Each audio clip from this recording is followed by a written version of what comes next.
Idoia Txibite, Nafarroako presidenteak, Espainiako Senatuaren aurrean hitz egin du astelehen honetan koldo auziaren harira. Bertan, Zerbinabar enpresa presente dagoen hainbat obraren lizitazioaren zilegitasunaz mintzatu da Belateko tunelaren kasu. Bertan, ustelkeriarik ez dagoela defendatu du eta oanak administrazioarekin loturiko irregulartasunak soilik identifikatu zituela. Gainera, Txibitek eskuinaren bendetatzat jo du bere gaurko agerraldia, Nafarroako ikerketa batzordeak hitz egitera deitu izanari erantzuten diona.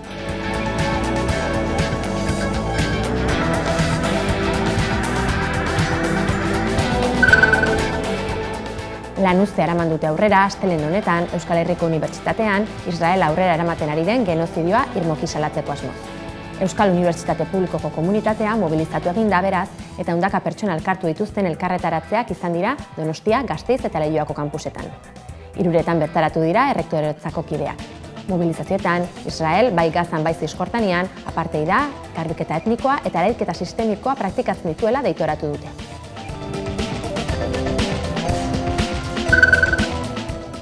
Gehiengo sindikalak gutxiengo soldata propioaren aldeko beste pausu bat eman du astelehen honetan. ELA, LAB, Steilas, ESK, Hiru eta Etxaldek kontziliazio eskaera erregistratu dute Bilbon, lan harremanen kontseiluan. Honen bitartez, Confebask patronala negoziazio mailan esertzera behartu nahi dute.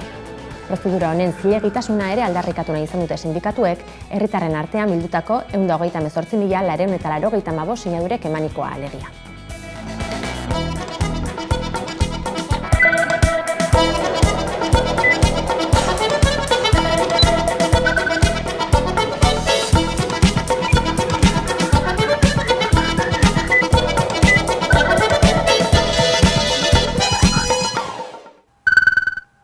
Gabon guztioi eta ongi etorri irailaren 29ko albistegira.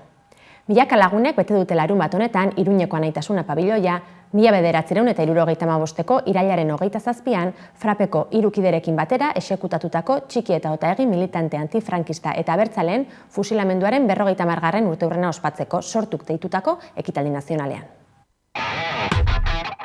Frankismoaren korapilloa askatzeko dei egin du sortuk Iruñean egindako ekitaldi jendetsuan. Milaka lagunek bete dute larunbat honetan Iruñeko Anaitasuna pabiloia.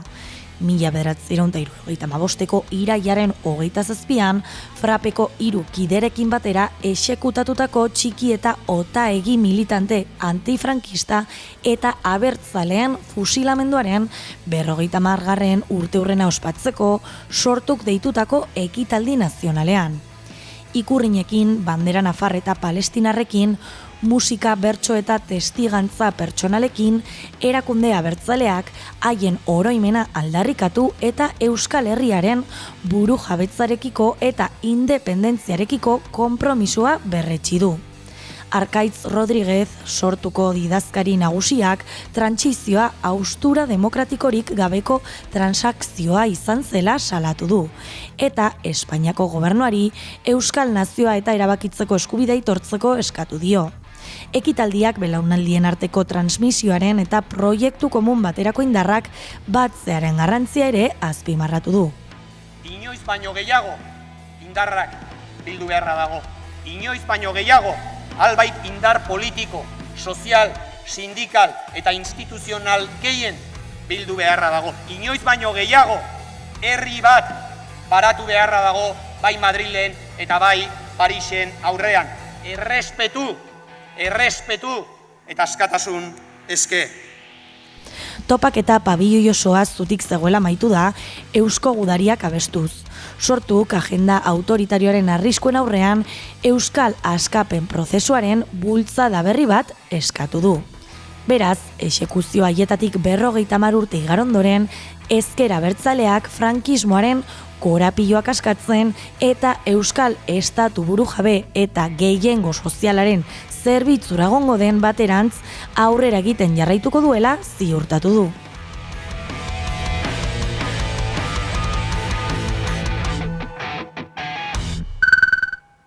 EAJak alderdi eguna ospatu du igande honetan. Urtero bezala, milaka pertsona bildu dira Forondako kanpan. Igande honetan ospatu dute alderdi eguna Forondan, lehenengoa Aitor Esteban EAJko presidente izan da. Milaka lagun elkartu dira Araban beste urte batez, eta ekitaldi nagusia Imanol Pradales Jaurlaritzako lehendakariaren eta Estebanen agerraldia izan da. Hitzaldian presidenteak ez du baztertu EH Bildurekin Euskal Autonomia Erkidegorako estatus politiko berria adostea. Azpimarratuz alderdiak horretarako ahalegin guztiak egingo dituela. Euskal Autonomia Erkidegoko egoera politikoa izan du hizpide presidenteak. Egoera hain korapilotzuen, ezer ere ez dela egia dirudien egun hauetan, borrokatu dugun guztia doktrina bihurtu dela ikusi dugu. Bidekabekeria, askatasun falta, zentzura, indarkeria, indartzuenaren legea, gutxiengoak ukatzea eta aula zapaltzea nahiz eta arrazoia bere alde izan.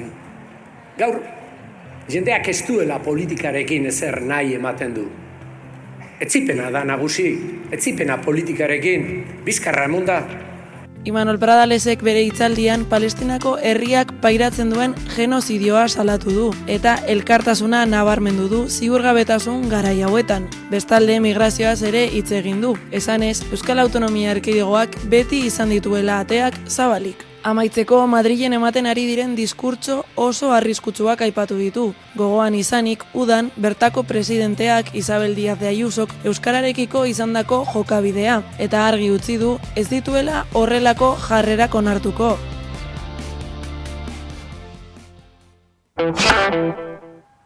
Aske utzi dituzte astelehen honetan, joan den larunbatean Pirinio Atlantikoetako departamenduaren Baionako egoitzan euskaraz bizi nahi dut pintada bat egin ostean atxilotu zituzten Euskal Herrian euskaraz erakundeko laukideak. Astelehen honetako goizean aske utzi dituzte joan den larunbatean Pirinio Atlantikoetako departamentuaren Baionako egoitzan pintada bat egin ostean atxilotu zituzten Euskal Herrian euskaraz erakundeko laukideak. Aldarrikapen ekintza horretan, euskaraz bizi nahi dugu leloa irakur ziteken, eta ekintzaileek Frantziako hizkuntza politiken fartsa eta euskararen benetako babesik eza salatu nahi zuten. Atxilotu zituztenean, saileko kontseiluaren eraikinean, kalteak eragitea leporatu zieten ekintzaileei. Gorka Torre laugarren atxilotua, kontrol judizialaren pean egongo da, 2008ko otsailaren 5ean, Baionako auzitegian egingo den epaiketar arte. Espetxetik irtetean Torrek protestaren zilegitasuna berretsi du eta ziegen baldintzak kritikatu ditu. Gainera berekintza nazioarteko elkartasunarekin lotu du. Palestinako bandera erakutsiz. Nortasun bat ezabatzen saiatzen ari direla azpimarratuz. Palestinako gatazkari erreferentzia eginez. Beraz, lau ekintzaileek auzia ukanen dute 2026ko otsailaren 5ean Baionako auzitegian.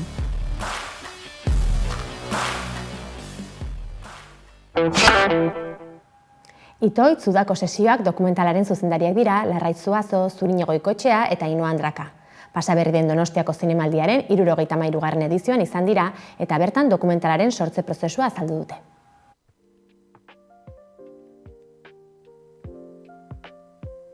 Larraitz Zuazo, Ainhoa Andraka eta Zuri Goikoetxea zuzendariek Itoitz udako sesioak dokumentala egin zuten duela hilabete batzuk eta Donostiako Zinemaldiaren 73. edizioaren partere badira. Ordura arte agertu gabeko, ikusi gabeko zintak topatu zituen Juan Carlos Pérez Itoitz taldeko liderrak iraganera jo eta Mutrikuko rock taldearen inguruan hausnartu dute. Nik askotan esaten duena da Itoitz nire txikitako soinu banda izan zela. Eta bueno, behin join dela ja urtebete daramago esaten 7 urte, ezek igual ja izango dira 8 urte. Aukera eukin nuen Juan Carlos ezagutzeko lagun baten bitartez eta bueno, niretzako Itoizen oso fana izan da, Itoizen inguruko zerbait egitea, izan zer, piztu zitzaidana, ilusio bat piztu zitzaidana hasieratik. Orduan, Juan Carlosekin egon nintzen, ezagutu nuen bera, jakinda bera nahiko ieskorra zela horrelako proiektuetarako, baina alandabe ezagutu ginenan, zehozek esaten zidan, bazego legual aukera bat, zehozertarako. Orduan, horre joan nintzen Zuri eta Ainhoaren gana, bide lagunak nahi nituelako proiektu honetarako. Larraitz etortzen da ilusionekin eta karo, handikap asko geneukan, nola kontatuko dugu historia bat, irudirik gabe, eta garai bateko ia inorrek ez duen ezagutzen historia bat, ez? Mutriku 70. hamarkada horretan, eta, bueno, pentsatu genuen dispositibo on bat izango zela hasierako energia hori sekuentzia fikzionatu batzuekin kubritzea. Eta hor hasten da 7 urtetako lan hori. Pelikularen pelikula. Pelikularen pelikula.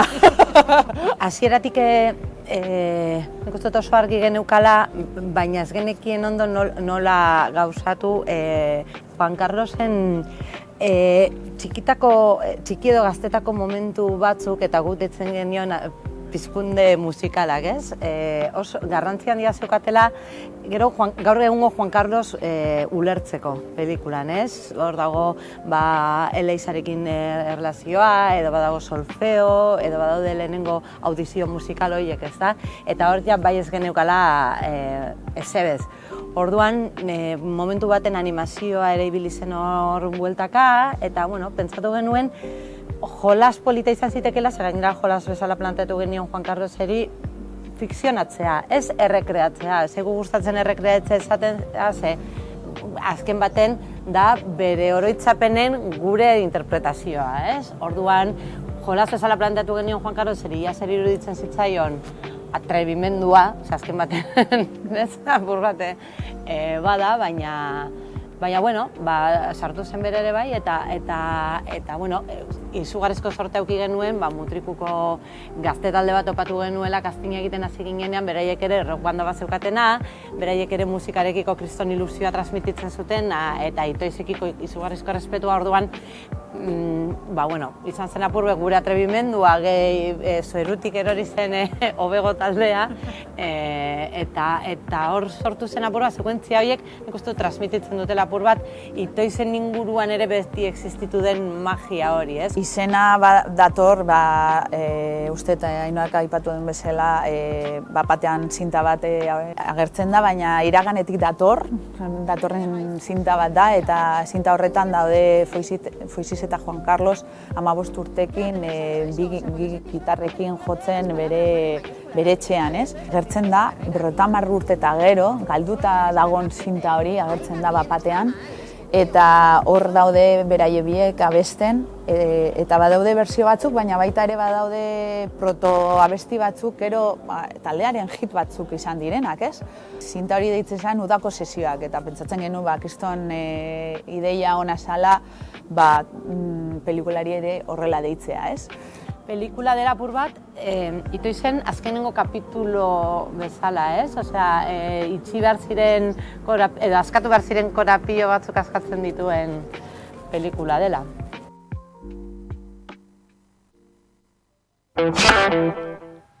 Idurrezki Isabel, Euskalgintzaren Kontseiluko idazkari nagusia izan da gaurko elkarrizketatua. Hona hemen, Euskararen egoeraren inguruan kontatu diguna. Euskararen egoera aldatuz joan da hamarkadetan zehar. Azken txosten eta inkesten arabera, halako etenaldia dago Euskal Hizkuntzaren normalizazioan. Horren arira, gizarte eragileak elkartu egin dira, elkarlan horren bitartez Euskararen biziberritzea sustatzeko asmoz. Eta guztion buruz hitz egiteko, gaurkoan, 11. platoan, Idurrezki Isabel, Euskalgintzaren Kontseiluko idazkari nagusia. Arratsaldeon, mila esker etortzeagatik. Arratsaldeon zuei ere, eskerrik asko, benetan.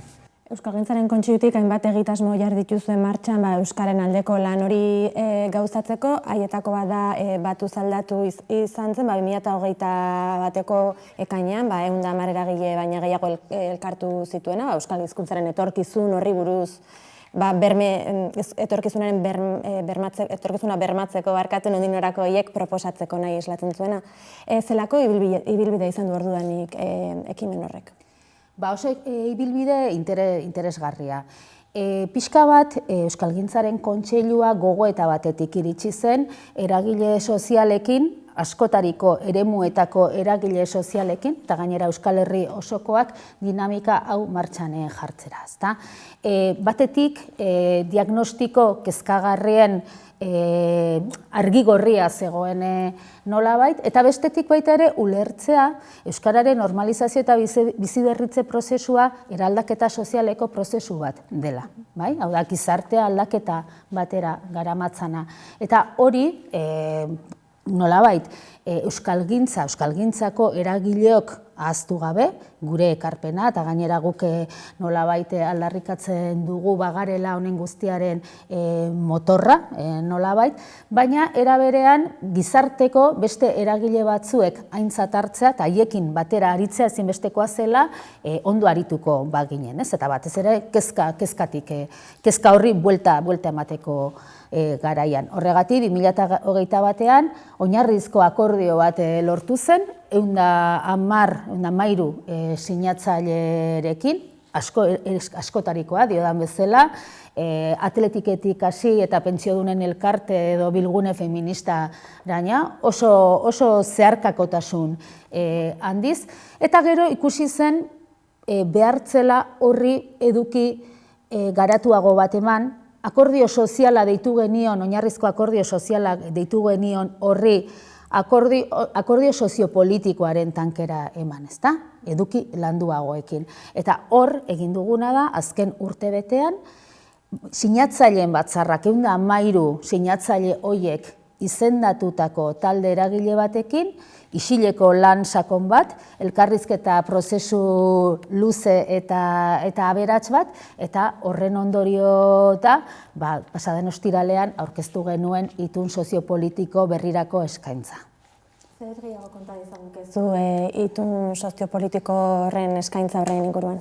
Bueno, batetik, azpimarratuko nuke, nolabait nola gauzatzen den, ez? Uste dute hortara iristeko prozesua bera azpimarratzekoa dela. Diodan bezala, eragile oso desberdinak aritu dira gara lanketa honetan, oantxe aipatu dute atletik, baina aritu da baita ere Mondragon Korporazioa, aritu da Gipuzkoako erizainen elkargoa, aritu da Nafarra Ateneoa, bai? Eta bestaletik aritu gara baita ere euskalgintzan, berariaz, gure eragiletza sozial horretan euskararen normalizazioa aurrera eramaten dugun erakundeak, ezta? Aritu da AEK, aritu da Taupa mugimendua, Gazte Euskaltzaleen sarea, aztu dut lehen EKA Euskal Kontsumitzaileen Elkartasuna, Agirre Lehendakari Zenterrek ere parte hartu du. Hau da, begirada zabal eta konplexu batez aritu gara.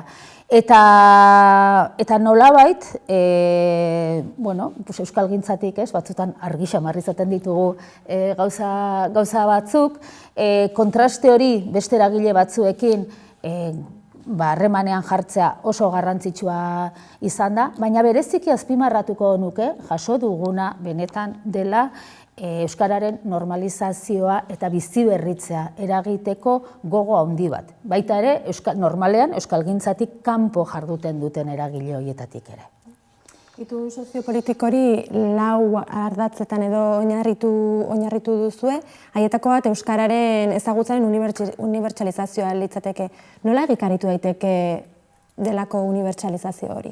Bai, nik uste dut itun honek dakarren, hainbat ekarpen egiten ditu, nik uste dut. Baina ekarpen interesgarri eta garrantzitsuenetako bat ezagutzaren unibertsalizazioa kontzeptu horrekin lotzen dena dela, ez? Ze jasotzen da, itun honen xedeetan, hau da, sartzen dituen helburuetan, sartzen duen ikuspegian, helburua etorkizun batean dela herritar guztiek euskara ere jakingo duten gizarte bat, ezta? Hor dago, nik uste dut honetan proposatzen den jauzia, asko hitz egiten da, ez? Aspaldi honetan zer behar du euskarak hizkuntz politiketan jauzi bat, ez? Hainbatetan esan dugu, bai geuk, eta baita beste eragile askok ere, iaia klitxe bat bihurtzeko arriskua hartzeraino, ezta? Eta nik uste dut jauzia hemen proposatzen den hori dela, ezta? Esatea, etorkizun batean, gure jomuga dela, benetan euskalduna izango den gizarte bat. Hori nola egiten den? Politika publikoen bidez, ezta? Gurea bezalako gizartetan behintzat. Itun soziopolitikoak ere euskararen erabilera normalerako baldintzak bermatzea ezartzen du. Zeintzuk lirateke baldintza horiek? Hezkuntzan jarri beharreko indarra agian bat litzateke, zeintzuk izan beharko lirateke beste baldintza batzuk? Bueno, hor ari gara, gizartea handia eta zabala da, eguneroko bizimodua konplexua da, eta eremu askotan egin beharreko eta ze ari gara, ziur aski horretaz ari garenean. Dudari gabe eta nolabait hartarako bidea eta erraztasuna ematen duen ez batetik eta hartarako bete beharra duenez administrazioa da. Hor, trakzio indar sendo bat izan daiteken gune bat. Batetik diodan bezala bete beharra duelako herritarren hizkuntz, eskubideak egikaritzeko bidea eman behar die eta hoien barruan hizkuntz eskubideena, ezta? Eta gainera administrazioak badauka aukera hori egiteko eta nolabait arnasgune soziofuntzional bihurtzeko. Da trakzio indar bat beste eremu batzuk berarekin eramango dituena.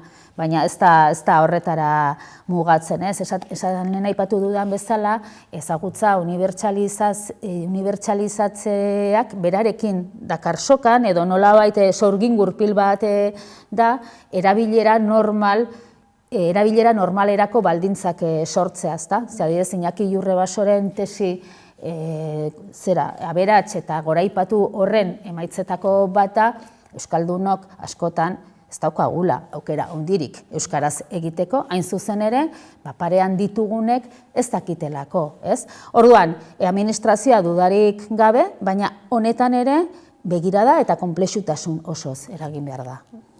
Aritu gara instituzioen edo erakunde publikoen arduraz hitz egiten, eta aipatu duzu ere euskararen egoera publiko edo instituzional hori oso ezberdina dela Euskal Herriko eremu administratibo ezberdinetan, bai ofizialtasunari eta bai euskararen beraren presentziari dagokionez. Nola egin diezaiokegu aurre ezberdintasun guzti horri? Tokian tokitik begiratuta batetik, baina ikuspegi orokorra ahaztu gabe, ezta? Gainera hor batzutan katramilatu egiten gara, ezta? Batzutan ematen du ikuspegi nazionaleko begiradak edo politikak egiteak eta proposatzeak tokitik abiatutakoa deuseztu egiten duela eta alderantziz. Guk oso garbi daukagu bien uztarketa ezinbestekoa dela, bien txirikordatze bat, ezta?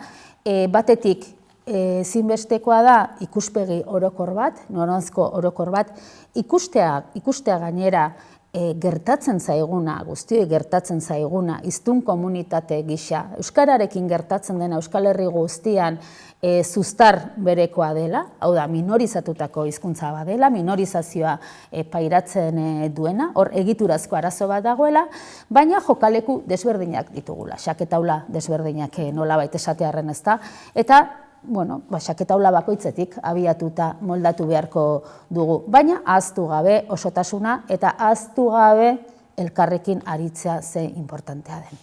Alor publikoari erreparatzen jarraitzen badiogu, lanpostu publikoetarako hizkuntza, euskaren hizkuntza eskakizunak aipatu behar genituzke ezinbestean, azken hilabeteetan bereziki epai judizial ugari edo ebazpen judizial ugari plazaratu direlako, esanez, euskara maila zela horren besterainokoa eskatu behar hainbat lanpostuetan, eskar hori gutxitu edo usaztatzen dutenak. Zein irakurketa egin genezake erabaki judizial horien inguruan? Erabaki judizialak alde batetik etorri dira ikuspegi horretatik, hau da, enplegu publiko eskaintza horietan hizkuntza eskakizunen aurkakotasun bat adieraziz, baina beste batzuk horiek gainditu dituzte, naiz eta ardatz berekoak izan, eta hor dago adibidez udalegearen inguruko epaia. Ez da lan eskaintza publikoei dagokiena, ez da hizkuntza eskakizunei dagokiena, baizik eta erdi-zerdi esaten du ezin dela euskara lehenetsi, ezin dela minorizatutak dagoen hori berdintasun mailara eramateko politikarik egin, ez da. Hor gaude, eta gainera gure kezka da nolabait enplegu publikoaren aitzakia jartzen da, sortzen dute, edo sortu nahi dute, dikotomia faltsu bat hizkuntza eskubideak eta lan eskubideak, ezta? baina sakonekoa eta udalegearekin gertatutakoa horren adibide da esatea minorizatutako hizkuntza berdintasunera eramateko politika publikoak egitea ez dela zilegi. Eta egoera zein den ikusita, aipatzen dugun gauza guzti horiek kontutan hartuta, non geratuko litzateke gizarteko kideok euskaraz bizitzeko daukagun eskubide hori? Nik uste dut egunerokoan, ikusten dugula, euskaraz bizitzeko, esatera ninduan, alegina egiten dugunok, eta ematen du, alegina egiten dugunok, ez dakit, eta badu parte bate horrena, berariazko ariketa bat egiten ari garela. Baina kontua da, herri honetan, milaka herritarri berez garena, nolabait ukatzen digutela. Uste dut, ariketa egiten saiatzen den edonork, nabaritzen duela ez dela erreza. Haize kontrako jardun batean gaudela etengabe. Baina alde horretatik, azpimarra bat baita ere, eta dei bat, ezintasun horretan sumatzen garenean, eta hori da askotan joera, eta nik neuk ere egiten dut, eguneroko bizitza denontzako da konplexua, eta denok nekatzen gara, borrokan ibiltzeko egunerokoan. Baina adieraz ditzagun urraketa horiek. Esan dezagun zer gertatzen zaigun. Adieraz dezagun hori guztia, ze hori bera da nolabait kontakizun hori gure artean elkarbanatzea, batetik gertatzen zaiguna identifikatzeko bidea, eta bestetik horri aurre egiten hasteko modua. Guzti gaur hemen hitz egin dugun guztienekin, nola irudikatzen duzuzuk euskararen balizko etorkizun hori oraindik ez dakiguna nolakoa izango den? Ni itxaropentsua naiz, bai?